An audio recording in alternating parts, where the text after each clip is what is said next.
باركولنا يا جدعان، باركولنا. في متابعة معانا على الصفحة، في أخت لينا على الصفحة ربنا كرمها وجابت عباية جديدة، بس اهدوا استنوا.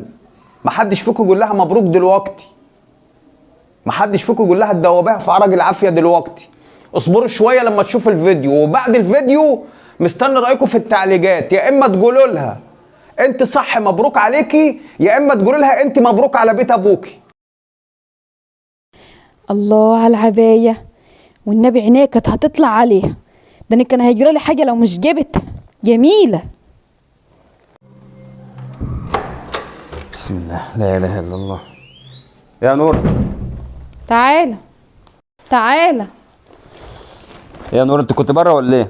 الله، كنت بره وانت بتنسى ولا ايه؟ مش انا قلت لك مرات اخويا هتروح تشتري عبايه وانا هنزل اشتري عبايه زيها بالظبط؟ برضه عملت اللي في دماغك يا نوره؟ الله، امال ايه؟ لازم نعيش كده ونتهنى ونلبس. شوف العبايه جميله ازاي، تستاهل والله. وجبتها بكام دي على كده؟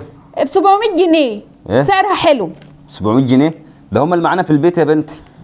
ما هم اللي معانا والله، ده انا رحت على حساب مرات اخويا، خدتني وانا رايحه وانا جايه على حسابها في المواصلات. لا اله الا الله. ونكمل بقيه الشهر ازاي يا بنتي؟ نعمل ايه طب دلوقتي احنا؟ ما انت بقى حسك بالدنيا بقى، ربنا يرزقك يعني، مش هلبس يعني زي الستات. حس في الدنيا اخبط دماغي في حيطه. اعمل ايه يعني؟ انا مش عارف اقطع نفسي اجيب منين ولا منين. الحاله ضيقه يا بنتي على الكل، يا دوبك ماشيين. ليه كده بس يا نوره؟ انت باصص لي في العبايه ولا ايه؟ يعني مرات اخويا احسن مني لما هي تشتري عبايه وانا لا؟ ينفع كده يعني؟ ينفع كده يعني؟ اهو ده اللي انت شاطره فيه. طب بس روق دمك، بس هقوم اعمل لك كوبايه قهوه. تعمل كوبايه قهوه؟ روح يا شيخ الله يسامحك، ما انت مش حاسه بحاجه خالص ولا شايله عامله اي حاجه. لا اله الا الله.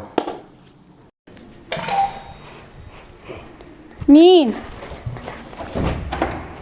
تعالى يا محمود، مالك في ايه؟ المستر طردنا عشان ما دفعتش فلوس الدرس. فلوس الدرس؟ طب وطي صوتك لابوك يسمعك. طب بقول لك ايه، روح للمستر كده وقول له يومين وهبقى اجيب لك الفلوس. لا مش هنروح من غير فلوس الدرس. طب خلاص اسكت. خد يا ده محمود، في ايه؟ تعالى عايزك. عاوزه؟ حاضر، روح كلم ابوك بس ما تقولوش على حاجه، ماشي؟ روح يلا. تعالى يا ابله انت كمان. يعني طب هعمل لك بس كوبايه قهوه واجي. لا مش شارب حاجه، تعالي. يا محمود راجع بدري ليه من الدرس؟ مفيش حاجه. لا في يا محمود، انت اتخانقت مع حد ولا حصل حاجه؟ المستر طردني من الدرس عشان ما دفعتش فلوس الدرس. طردك من الدرس عشان ما دفعتش الشهريه. طب معلش يا ابني، حقك عليا.